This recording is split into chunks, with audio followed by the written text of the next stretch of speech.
Hello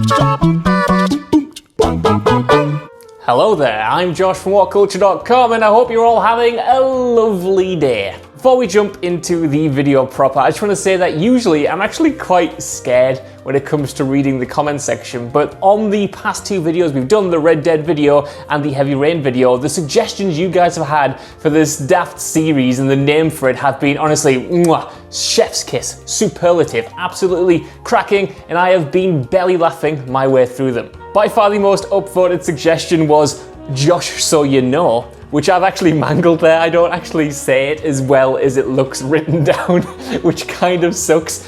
Josh So You Know, like just so you know. It's a very good pun. I was in bits laughing at it. I absolutely love it.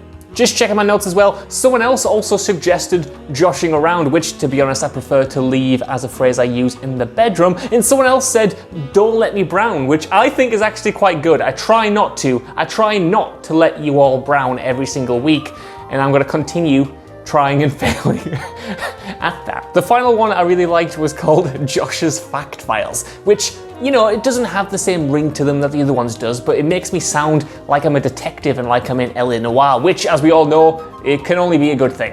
Anyway, what's this video about again? Oh yeah, Fallout 3. This game had an absolutely mad development cycle with a whole bunch of interesting facts surrounding it, and there's even a friends-based mystery that you guys will have to help me get to the bottom of because I've been thinking about it non-stop since I started this video. You'll know what I mean soon.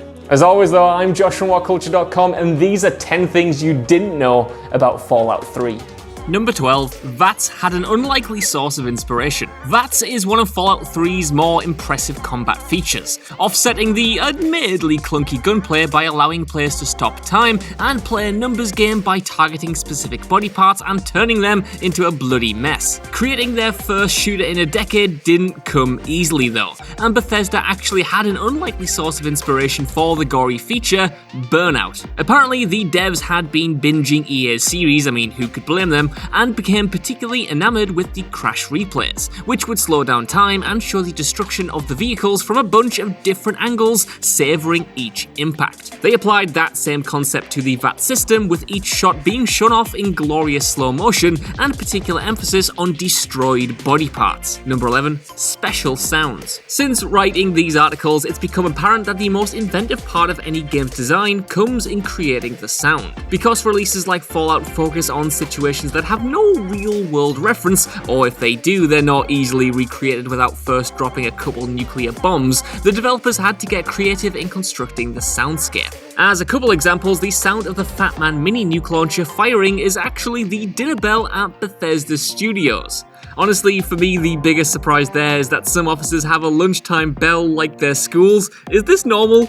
Is this normal? Please let me know in the comments. Everyone I've talked to said this is weird and odd and strange, and I kind of agree. Anyway, not all of these are just random sounds captured fresh in a studio, as the sound that pings when entering into VATS is actually the same one that plays when entering a combat turn in the original games. Number 10, the game quadrupled album sales of featured artists. The unsung hero of Fallout 3 is its soundtrack. While the iconography and setting perfectly paints a picture of a retro future America perpetually stuck in a weird vision of the 1950s, it's the soundtrack full of hits from around the same time that really cements the strange blend of future and history that makes the series so special. Roy Brown in particular had a huge hand in that as well, with his tracks Mighty Mighty Man and Butcher Pete Part 1 both appearing in-game. While a lot of players who put 100 hours or so into the sequel ended up viewing these as some of the more annoying tracks in the game, they were undeniably catchy at first, and apparently boosted Roy Brown's iTunes sales 4 times over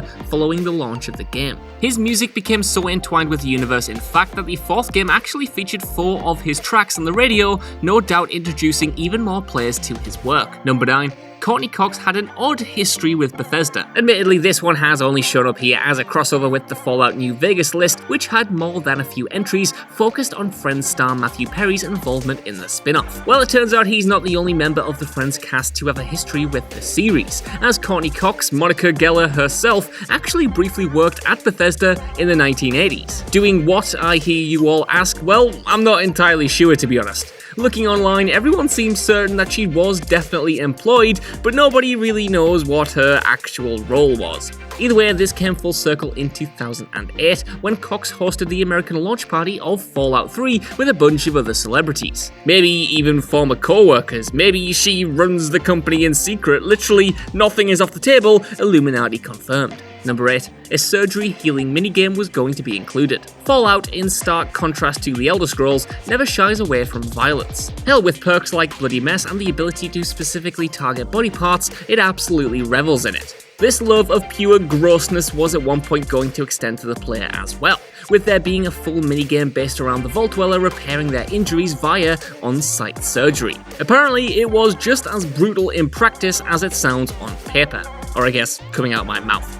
Initially, this was conceived to be a rather gruesome system, but was scrapped because it slowed down the pace of combat. Instead, players now just jump into the Pip-Boy and target specific limbs that need healing, and then are suddenly cured without any traumatic side effects.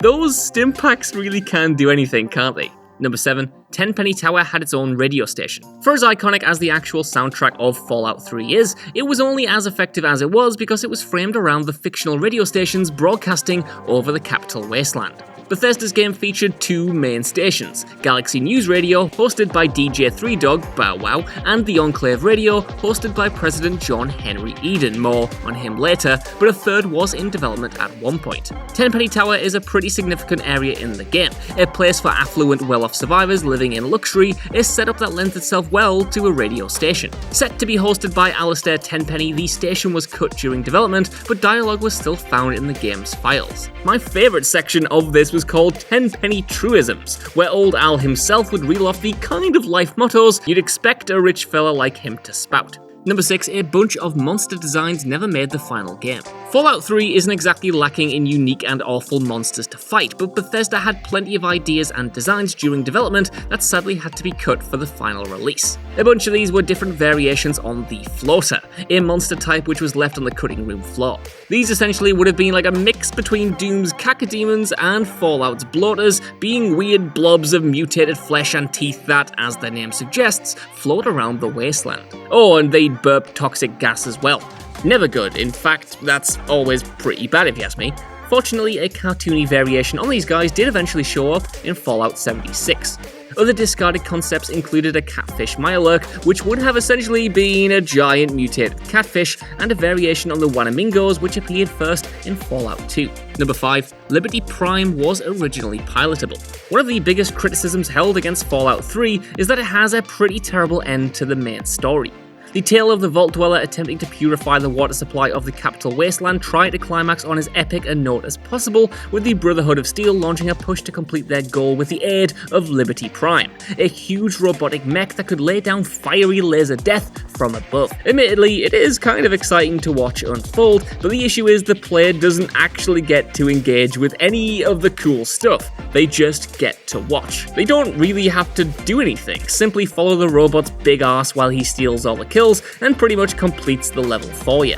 Even worse, this section was going to be far stronger and much more interactive initially. Originally, the player was actually going to jump into Liberty Prime itself and directly control the action, getting to live out that sweet destruction themselves. Sadly, due to technical limitations, Liberty Prime as a whole had to be massively scaled down, only featuring briefly and not even being a little bit controllable. Number 4.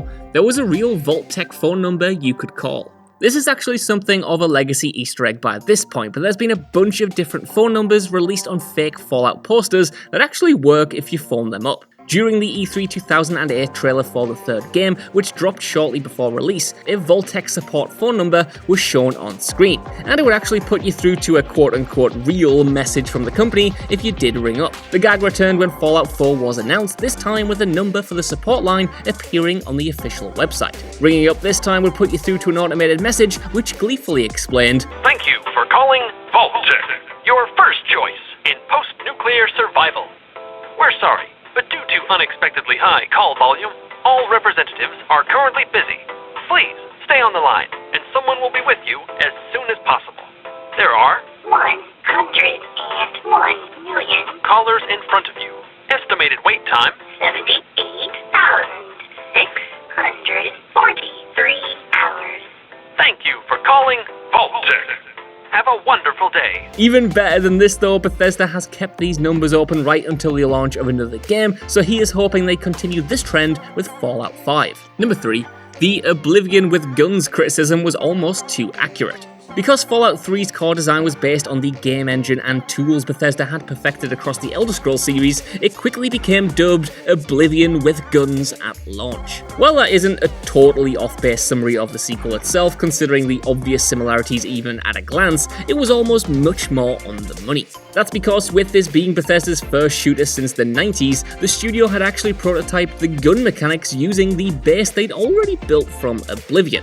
Now I know what you're thinking, Oblivion didn't have any guns, and you're right, that's because the early prototypes for weapons were actually based on that game's bow and arrow, with the team adjusting the firing rate to mimic that of an assault rifle. Unsurprisingly, this didn't work, and the team threw the prototype out and designed the gun system from scratch. Honestly though, the end mechanics probably didn't end up being that much better, with the gunplay in Fallout 3 being easily the worst part of the whole game.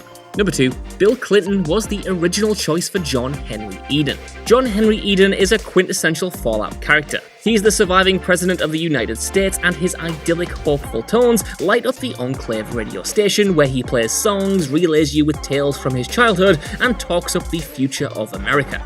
Of course, in classic series fashion, this all turns out to be a mere smokescreen, and the quote-unquote president is actually an AI residing in the Enclave base, designed entirely to appeal to a romantic view of American prosperity. He's voiced superbly by Malcolm McDowell in the final game, which should instantly inform you that something sinister is afoot in hindsight, but originally the devs wanted to go one step further and cast former actual president Bill Clinton in the role. Unsurprisingly though, Big Bill just didn't fancy it.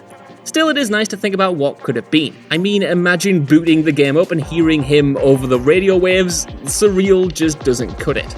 Number 1. Washington DC was almost fully recreated. When all video games start development, the developers have wild ideas and ambitions that always have to be reined in when technical limitations, time, money, or all three rear their ugly heads and force some kind of compromise. As you'd probably guess, with Liberty Prime's role being minimized already, there's plenty of concepts Bethesda thought up that they had to then sacrifice, including a fully recreated Washington DC.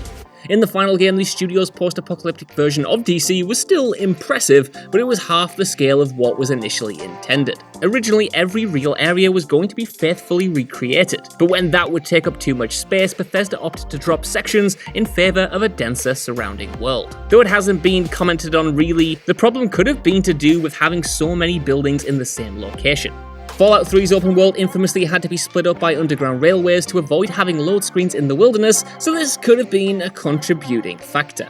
So that's our list. I want to know how many you guys got down in the comments below, and if you've got the itch to go back to Fallout 3, even if it's not as good as Fallout New Vegas there. I said it, don't at me, it's just, you know, they're both good games. There's no need to pit them together, but I've just done it, and I hope someone agrees with me there. While you're down there, could you keep the suggestions coming for future entries in this series? Someone mentioned BioShock the other week, and I would absolutely love to get to that game eventually. Finally, I hope you've all enjoyed yourself and enjoyed this video, and if you have, a like or a share or subscribe would be hugely appreciated. But even if you don't want to, thank you so much for actually watching and tuning in, and I'll see you next week.